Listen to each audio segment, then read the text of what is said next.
미국의 출구 전략 있잖아요. 양적 완화, 축소 이슈라든가 중국의 긴축 문제 때문에 당분간 아마 올해 연말까지는 박스권 전후가 좀 되지 않을까 이런 생각입니다. 근데 오늘도 좀 시장은 좀 소폭 하락을 했는데 1800선 전후다 그러면은 밸류에이션 측면에서 봤을 때 충분히 어느 정도 기회가 있는 지수대 아닌가 이런 생각을 가져봅니다. 하락 리스크는 그렇게 크지는 않을 것 같아요. 1800 전후다 그러면은. 우리 그 한국 경제로 놓고 봤을 때 이럴 것 같습니다. 일단은 미국 유럽이 좀 개선되고 있다 그러면 우리 같은 경우 제조 베이스로 지금 돼 있잖아요. 물론 최근 들어서 이제 양적완화 축소 이야기는 전반적으로 이머징 마켓 전체적으로 다 네거티브한 상황이죠. 주식이든 채권이든 다 그쪽에서 아웃플로우가 있는 거니까요. 근데 한국 같은 경우는 보면은 어쨌든 제조 베이스에서 또 수출이 좀 돼갈 여지가 좀 있는 거고요. 그 다음에 두 번째는 외환 보유고 어느 정도 넉넉하기 때문에 환율이 어느 정도 뒷받침되는 상태에서 수출이 조금 어느 정도 이어진다고 보면은 올해는 이머징 전체적으로 지금 같이 있는 범위군 내에서 해외 투자가들이 한국 시장을 갖다 최근에도 많이 팔고 있지만은 내년도에 들어가게 된다 그러면 이머징 마켓 전체 내에서는 차별화된 시장 쪽으로 한국 시장을 봐주지 않겠는가 이런 생각입니다. 저는 개인적으로 내년 같은 경우 한국 시장은 올해 어느 정도 지수대에서 내년도에는 좀 상승세로 이렇게 전환되지 않을까 이런 생각입니다. 그러면 올 연말이든 내년이든 간에 머지않는 시간 내에 이제 실시가 된다. 이 부분을 우리가 받아들여야 할 것 같아요. 다만 출구 전략이 이제 실시가 됐을 때 뭐냐면은 시간이 조금 상당히 좀 걸리는 기간을 두고 완만하게 진행이 되는 거지 급격하게 진행될 것가 아니라 않거든요. 그러니까 우리가 이제 그 출구 전략이다 하면 4단계로 분류가 되지 않습니까? 먼저 이제 850억 달러씩 사는 채권이 있지 않습니까? 이런 부분이 좀 줄 거고 2015년이다 그러면 금리를 갖다 올리는 부분이 있잖아요. 그래서 시간을 갖다가 한 2, 3년 내에 걸쳐서 실시가 된다 그러면은 시장에 대한 어떤 충격은 점차 이제 완화가 좀 될 것으로 보입니다. 다만 이제 우리가 미국을 놓고 봤을 때 미국의 금리를 좀 우리가 좀 볼 필요가 있는 것 같아요. 어쨌든 내년에 만약에 미국의 펀더멘탈이 개선되는 추세를 보인다 그러면은 머지않은 시간 내에 어쨌든 내년에 이제 미국의 GDP 성장은 3%고요. 물가를 갖다 한 1.5 정도 본다 그러면은 14년, 15년으로 가면 미국의 어떤 채권 쪽 금리가 4% 이상도 갈 것 같거든요. 그렇다고 보면은 지금 1.6에서 2.4%대 와 있는데 미국의 금리가 3%대로 들어간다 그러면은 충분히 어느 정도 불확실성은 조금 더 완화가 좀 되지 않겠는가 이런 생각입니다. 오히려 지금 현재 단기적으로는 중국의 긴축 부분이 사실은 시장에 또 특히 한국 시장 같은 건 좀 네거티브한 측면이 좀 있죠. 근데 길게 놓고 보면은 중국의 현재 긴축 기조라든가 여타 부분 구조 조정이다 그러면은 우리가 좀 긍정적으로 볼 부분이 좀 있는 것 같아요. 어쨌든 조금은 네거티브한 측면은 계속 이어질 것 같습니다. 근데 그렇다 하더라도 이런 부분들이 장기적으로 보면은 또 우리가 증시라는 게 또 이러잖아요. 적어도 올 연말 정도는 긴축에 대한 어떤 효과 부분도 또 시장에서 체크가 되지 않겠습니까? 그러면 내년이 된다 그러면은 중국에 대한 부담이 특히 우리가 한국 증시에 있어서 그런 부담들도 조금 더 누그러뜨리는 쪽으로 가지 않겠는가 이런 생각이에요. 다만 지금은 어쨌든 간에 초입 국면이기 때문에 당분간 중국의 영향이 한국에 대해서 어떤 긍정적이다 이렇게 말할 수는 없는 거죠, 이제. 근데 우리가 이제 중국의 긴축 이전에 우리가 이제 실물 사이드에서 뭐 긴축 있잖아요. 그러니까 금융권에 대한 긴축도 있지만은 우리가 실물 쪽에서 구조조정도 같이 일어나고 있는 부분도 우리가 좀 볼 수 있는 부분들이 좀 보이거든요. 가령 중국이다 그러면은 가장 많이 따지는 게 이제 실업률 문제 있지 않습니까? 이런 걸 많이 따지는 일부 산업들 같은 경우 보면은 일단 그 실업률이 좀 문제가 된다 하더라도 어떤 그런 구조조정을 과감하게 해나가고 있는 부분들도 보이는 것 같습니다. 가령 예다 그러면은 중국의 그 어떤 조선 부분 같은 거 있지 않습니까? 이런 쪽은 최근에 보면은 실업률이 조금 높아지는 감안해서라도 과감하게 좀 어떤 구조조정을 하는 모습들이 좀 보이는 것 같아요. 그래서 이쪽에서 보면 우리가 금융권 구조조정뿐만 아니라 실물 쪽의 구조조정도 좀 보이는 부분들이 있다. 이렇게 좀 말씀드려야 할 것 같네요.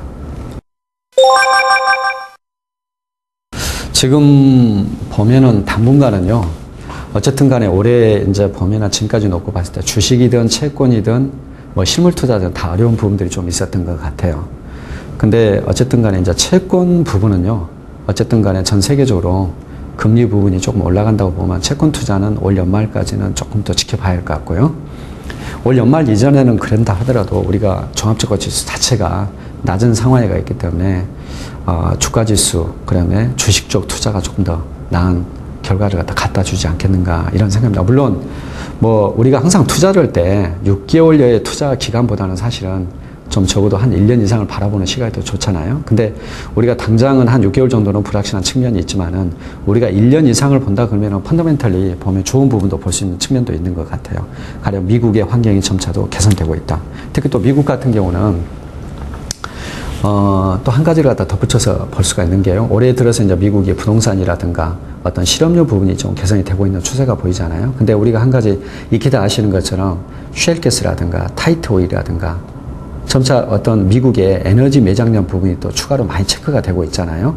자, 이런 부분들도 미국의 제조업에 또 경쟁력을 갖다 강화시키는 데 도움이 될 것 같아요. 자, 그렇다고 보면은 우리가 글로벌리 보면은 미국의 역할은 상당히 중요하지 않습니까? 물론 단기적으로 중국의 긴축이 있잖아요. 이런 부분에 한국 경제에 부담을 주지만은 우리가 어쨌든 간에 한국 경제로 놓고 봤을 때 수출 베이스잖아요. 그러면 미국이 리딩을 한다 그러면은 우리나라 전체적인 거시경제 여건도 내년으로 가면 조금 더 개선이 되는 쪽으로 가지 않겠는가 이런 생각입니다. 좀 하나 또 추가적으로 말씀드린다고 하면 일본의 엔화도 우리가 한번 더 생각해 볼 수 있는 것 같아요. 상반기 때 한국 주시장 못 올라간 경우는 사실은 엔화 부분이 컸었잖아요. 근데 어쨌든 이제 하반기로 보면은 우리가 이제 상반기 때 74 정도에서 103까지 올라갔다가 최근에 다시 강세로 갔다 다시 약세 추세로 접어들었는데요. 일본의 엔화 부분도 지금 현재 여기서 이제 일본의 금리가 지금 현재 좀 더 올라간다고 보면 일본 재정 부분에 대해서 염려가 생기거든요. 그러면 일본 정부가 엔화 약세를 갖다 더 유도한다 하더라도 어쨌든 간에 어느 정도는 좀 천천히 가는 엔화 약세를 갖다 유도해 나가지 않겠는가 이런 생각이에요. 그렇다고 보면 우리 수출 쪽에 하반기로 가면서 내년으로 간다 하더라도 일본 엔화가 추가적으로 엔화 약세가 추가적으로 우리 경제 어떤 제조업 여건에 악영향을 미치는 여건은 조금 더 줄어들 것 같거든요. 우리가 그래서 1년을 놓고 본다 그러면은 올해보다는 좀 내년에 조금 더 개선된 여건도 좀 볼 수 있는 부분도 있다. 이런 생각을 해 나갑니다. 산업이라든가 개별 회사로 놓고 보면 우리가 다른 어떤 성장을 볼 수 있는 측면도 있고요. 저 종목이 참 저평가되어 있다. 이런 종목들도 볼 수 있는 것 같아요. 가령 우리가 종합주가지수 최근에 한 200포인트 이상 빠졌지만은 우리가 또 만약에 또 개별 종목이라든가 이런 부분을 놓고 차트상으로 하단에 굉장히 내려가 있는 종목들이 또 많잖아요. 그러면 이 중에서 우리가 내년을 놓고 봤을 때 턴어라운드가 좀 가능한 기업들 있죠. 우리가 이런 기업들도 우리가 찾아볼 수 있는 것 같고요. 그 다음에 두 번째는 가령 어떤 특정 산업 같은 경우는 매크로에 관계없이 계속 성장이 되는 쪽 있잖아요.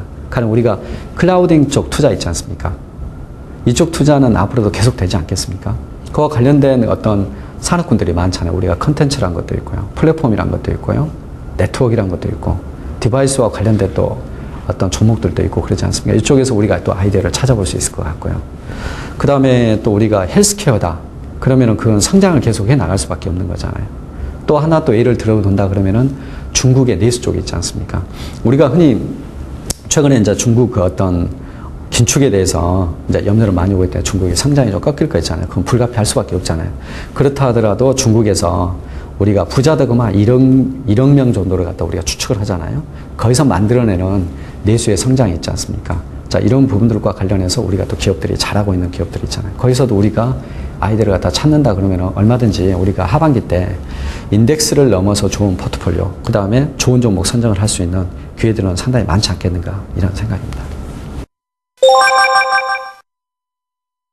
전에 있던 회사도 뭐 사실은 이제 같이 뭐 이제 만드는 회사였지만은 제가 이제 뭐 가장 이제 뭐 중요한 건 독립하게 된 계기는 내 나름대로 회사를 갖다 한번 만들어 봐야겠다. 그리고 또 여기서 투자처를 같이 하는 또 우리 직원들하고 있지 않습니까?